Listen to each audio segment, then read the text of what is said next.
The most important part of finding your lion heart is when you drop down and mom your trauma in your belly and in your whole body. What is really going on when you drop down into your primal feelings and let them control your whole body? This is the finish of the emotional release, and you then can hold space for your emotions. It's at the end. The holding space and momming your trauma, along with celebrating your victory, is the end of this flight and flight, freeze or fawn response. For many, they are stuck always in the fight or flight, freeze or fawn, and this creates havoc with our autonomic immune system and our nervous system. And then when you're finished ranting and raving and frothing at the mouth, whatever it is you have to do to pull your power back and be in control. You shouldn't hurt me, it wasn't right, all those kind of things.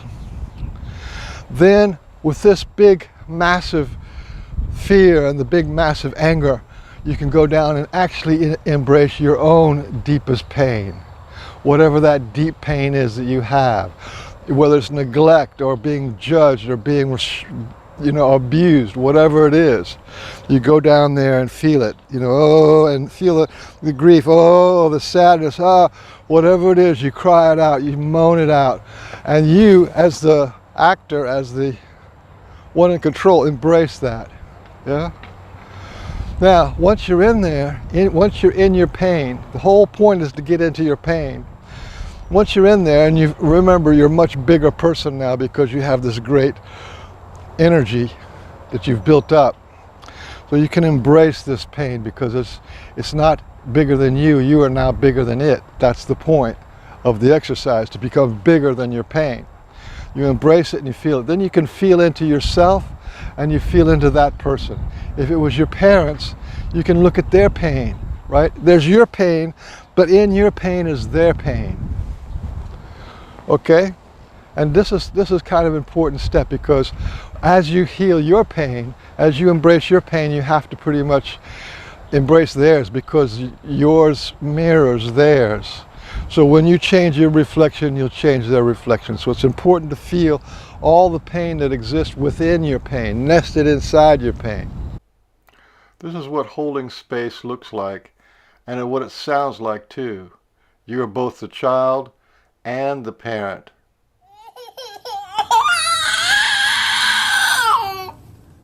There are two parts to emotional release. Work.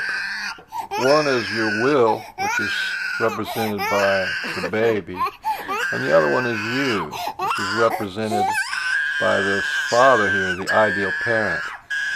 The idea of doing emotional release work is to allow your inner child, your will, your emotional body to express fully as possible, and to allow it to express.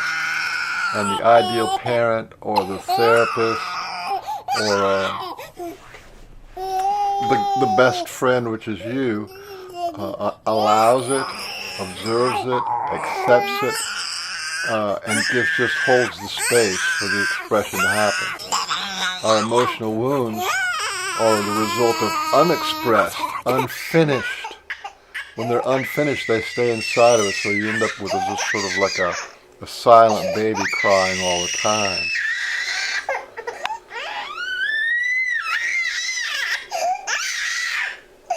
That's the two parts. So the idea is to have lose complete control in private, and then you'll gain complete control in public. And this is a really useful skill, life skill to have. So lose control in private, and you gain control in public. And at the same time, you're de-stressing your body, you're reconnecting to your primal self.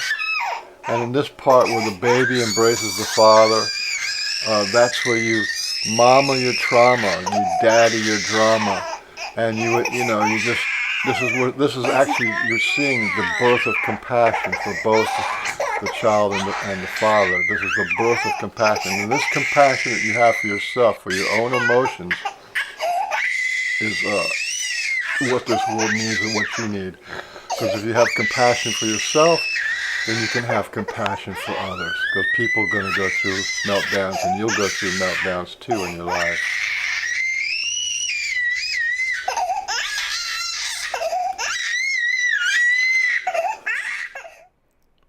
On the other side of the coin, where you don't express and you have undischarged traumatic stress, what happens?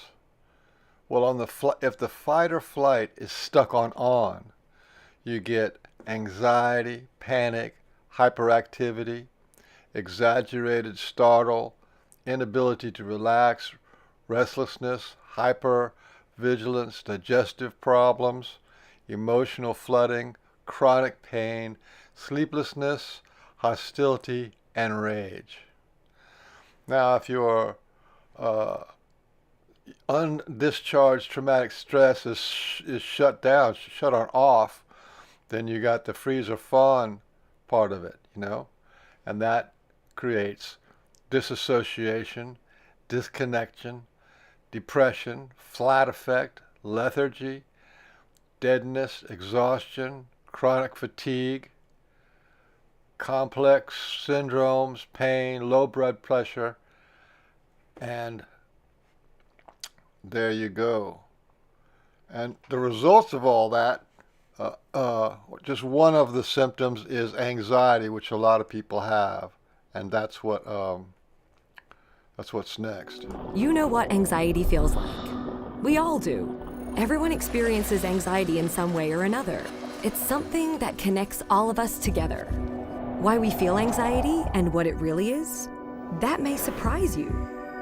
Without anxiety, we'd all be in serious trouble. As soon as your brain senses you're in danger, a little piece of it, called the amygdala, kicks in. It gets your body ready to react. That could mean fight, run away, or shut down. It's called the fight, flight, or freeze response. This reaction goes back millions of years to our distant animal ancestors. Animals whose amygdalae were more sensitive to danger were more likely to stay alive and off the menu. Over millions of generations, this developed into the system we all know as anxiety. So you see, anxiety itself is not all bad. But when there's no immediate life or death threat, and your amygdala keeps telling your body that you're in danger, that's when anxiety becomes a problem. Your amygdala doesn't know the difference between getting eaten and public speaking or failing a test. Human society has only existed for a relatively short time. It's messy and complicated and confusing, and our amygdalae just haven't had time to catch up. So sometimes, when we're in uncomfortable situations, our brains misread the risk and overreact.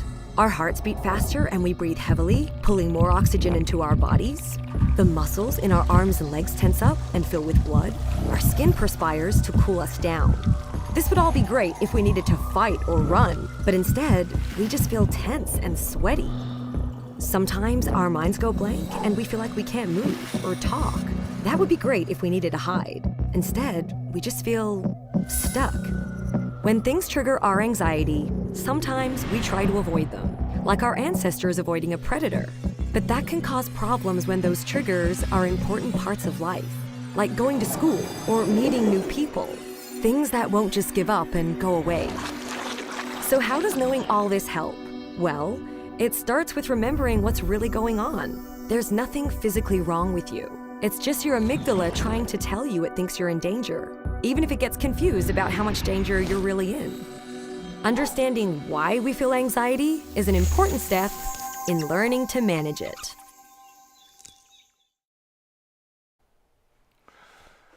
Now the health risk for undischarged traumatic stress. The Center for Disease Control and Prevention has found adverse childhood experiences as the #1 factor in almost every major disease. ACEs increase the risk for chronic illness and poor physical health. These are the diseases that they've identified as the unresolved trauma as the number one factor. Asthma, cancer, celiac disease, chronic fatigue, coronary heart disease, diabetes type 1 and type 2, fibromyalgia, hypertension, irritable bowel syndrome, inflammatory bowel disease, liver disease, lung disease, asthma, COPD, lupus, multiple sclerosis, don't know what this one is, obesity, rheumatoid arthritis, Sjögren's, sleep disorder, stroke, thyroid, Graves, thyroid homocysteine, and poor related health. This next clip shows how it works in the body, from the brain to the kidneys to the liver to the heart and then to the digestive system. All disease is because if the body has not finished its discharge and ended the fight or flight, freeze or fawn trauma response. That's how it works. But basically, I want to talk about what's going on. So once this guy sees the car, how does he, number one, get out of the way? And then how does that affect his body? How does that affect the organs and the chemistry and all of that inside his body? And so that whole thing is called the fight or flight. And so when I ask students, how does he get out of the way of the car? The answer is always adrenaline. And the right answer is no, it's not adrenaline. Adrenaline's not going to be able to get there that quickly. And so how does the guy really get out of the way? Well, he's going to see the car coming. He's going to process that in his brain, and then he's going to send a message down his nervous system. That nervous system is going to be attached to muscles, and those muscles are going to have ATP ready to go. It's part of what's called the sympathetic nervous system, or that system inside our body that allows us to fight or flight. And so let's zoom inside this guy and talk a little bit more about how the fight or flight works. And so it's basically centered around his brain. And so in the center of his brain, near the bottom, we have something called the hypothalamus. So the hypothalamus in that area of the brain is essentially going to send a signal. Now that signal, not only are we getting signals that are going to the muscles that allow you to move, but it's going to send a signal all the way down, a nervous signal all the way down here. Because in the center of our adrenal gland, we have something called the adrenal medulla. It's connected nervously to the brain. So the moment he sees that car and realizes he might die, there's a signal being sent to the adrenal medulla, or the center of the adrenal gland. It's going to give off what's called adrenaline, and that adrenaline is epinephrine. Epinephrine is a chemical signal that is going to be attached to the circulatory system, and so it's going to course through the body. So as his heart beats faster and faster and faster, epinephrine is going to flow throughout the rest of the body. Now, epinephrine is not going to go into the cells of the body. It's simply going to, if we say this is a big liver cell, it's simply going to bind to proteins on the surface of those cells. And so what's it going to do to the liver? Well, in the liver, what it's going to do is it's going to trigger a signal transduction pathway that's going to convert glycogen that's found inside the cells of the liver, and it's going to release that as glucose. Why is it doing that? Well, glucose is our energy supply. And so now glucose is going to be coursing through our body along with epinephrine. And so now we have a supply of energy. So we can quickly break down that glucose, get ATP, and we can do more out of it. But what's interesting is that epinephrine is going to go other places in the body. And it's going to have different responses depending on where it goes. And so what is epinephrine going to do to the cells that are in control of the breathing, the cells of the lung? It's going to speed up that breathing rate. What's epinephrine going to do when it goes to the cells of the heart? It's going to speed up the rate of the heartbeat. And so it's going to trigger a signal transduction pathway in the heart that's very similar to the signal transduction pathway that we find in the liver cells. However, it's going to have a different response inside the cells. It's going to not release glucose, but it's going to increase the rate of the beating of those cardiac cells. What do you think it would happen to the digestive system? Well, epinephrine's going to go there. Epinephrine's going to go there as well. But what it's going to do is it's going to vasoconstrict, so it's going to slow down digestion. And so it's going to slow down those blood vessels that feed those areas that allow us to break down and digest food, because when you're getting out of the way of a car or fighting an attacker, you don't really need to concentrate on breaking down that bagel that you ate for breakfast. So it's going to shut that down, but it's going to go to the muscles of your body and it's going to vasodilate, and so it's going to move more blood to those areas. And so our whole body is designed so we can have one signal, that epinephrine, but it can have all these different responses throughout the rest of the body. And so that's going to allow our body to respond to that threat, and that's why your heart races, you breathe faster, your pupils dilate, all that happens, and you can thank epinephrine for that. And it's that chemical response and the different either gene expression or signal transduction pathways that we have as a result. And so I hope that's helpful. Again, these are the diseases that the Center for Disease Control and Prevention has found ACEs, as undischarged traumatic stress, to be the #1 factor for. And then this last list is the cultural and impact of having an ACEs score. When a percentage of the population has undischarged traumatic stress, that is the resulting from adverse childhood experiences, ACEs. ACEs bonded trauma are the #1 factor for prison inmates. ACEs bonded trauma are the #1 factor for obesity and eating disorders. ACEs bonded trauma are the #1 factor for mental health issues, all mental health. ACEs bonded trauma is the #1 factor for homelessness. ACEs bonded trauma are the #1 factor for all types of drug and alcohol addiction. ACEs bonded trauma are the #1 factor for domestic violence. ACEs bonded trauma is the #1 factor for failed marriages and ending in divorce. ACEs bonded trauma are the #1 factor for poverty and failure at life. ACEs bonded trauma are the #1 factor for dropout rates in school, the #1 factor for low teacher retention and turnover, the #1 factor with bullies in school and on the street. ACEs bonded trauma are the #1 factor for suicide in children and adults.